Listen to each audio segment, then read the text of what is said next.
जय हिंद दोस्तों, वंदे मातरम। लगातार हम पीड़ित वर्ग की आवाज उठाते हैं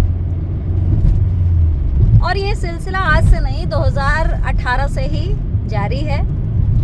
आज तक क्या कभी किसी व्यक्ति ने आपके बीच आकर आपसे पूछा कि आपकी क्या समस्या है, आपके लिए हम क्या मदद करें, किस तरह से आपकी आवाज़ उठाई जाए ताकि आपको समाधान मिले? नहीं पूछा होगा। मैं खास करके उन लोगों की बात करती हूँ जो हिंदू खतरे में है इस नाम का एक एजेंडा लगातार चला रहे हैं। अभी तक हिंदू खतरे में है, ऐसे में जो इस्लाम धर्म को मानने वाले लोग हैं उनके पीछे पड़े थे। अब नया नया सिलसिला शुरू हुआ है ईसाइयों को लेकर। ये नया नया ड्रामा ये लोग इसलिए रचते हैं क्योंकि इनको अपना एजेंडा पूरा करना होता है।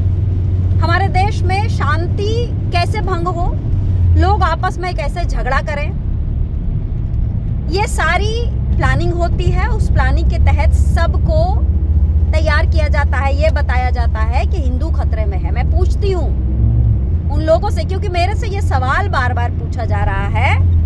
मैं जब दिल्ली नगर निगम के कर्मचारियों के दर्द को बयां करती हूँ, उनकी परेशानी को सामने रखने की कोशिश करती हूँ, तो कुछ वर्ग के लोग हैं जो मेरे से सवाल करते हैं कि मैडम, आपने बांग्लादेश में जो एक हिंदू की हत्या हुई उसके बारे में तो आपने चर्चा नहीं की।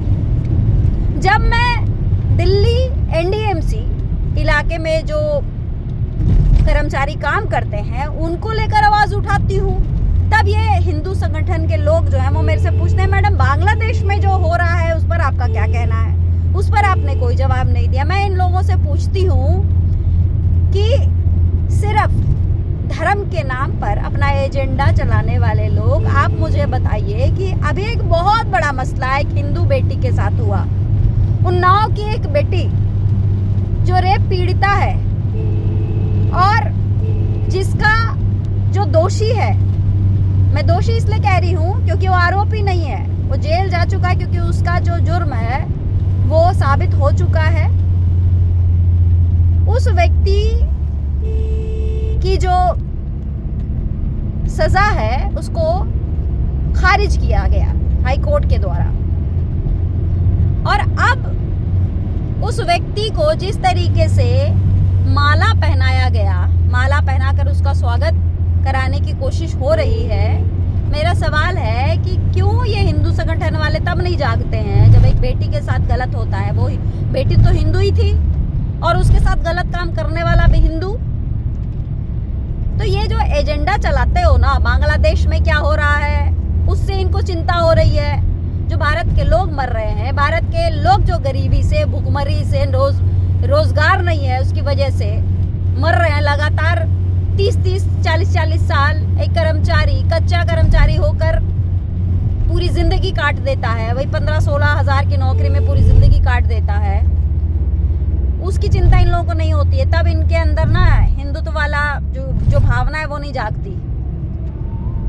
ऐसे लोगों का काम है सिर्फ अपना एजेंडा चलाना। और मेरे से सवाल मत करना क्योंकि हमारे चैनल पर काम होता है, हम देश के लिए वाकई में काम करते हैं और हमें गर्व है इस बात पर कि हम यहाँ पर हिंदू मुसलमान के नाम से काम नहीं करते। हम जिन जिन लोगों की आवाज़ उठाते हैं ना, उनसे ये पूछ कर नहीं उठाते हैं कि भाई तू हिंदू है या मुसलमान। हमारे लिए सब एक समान है और यहाँ सिर्फ एक ही एजेंडा चलता है और वो है उस पीड़िता को इंसाफ कैसे दिलाना है। और ये एजेंडा आखिरी तक चलता रहेगा। इसलिए खबरदार मेरे से सवाल मत पूछना कि बांग्लादेशियों के साथ क्या हो रहा है। ये सब एजेंडा वहाँ चलाओ जहाँ चलता है, और यही एजेंडा चलाने से आप लोगों का जो चैनल के माध्यम से जो पेट भर रहा है उससे भरो। हमें ऐसी कमाई भी नहीं चाहिए। जय हिंद, जय भारत।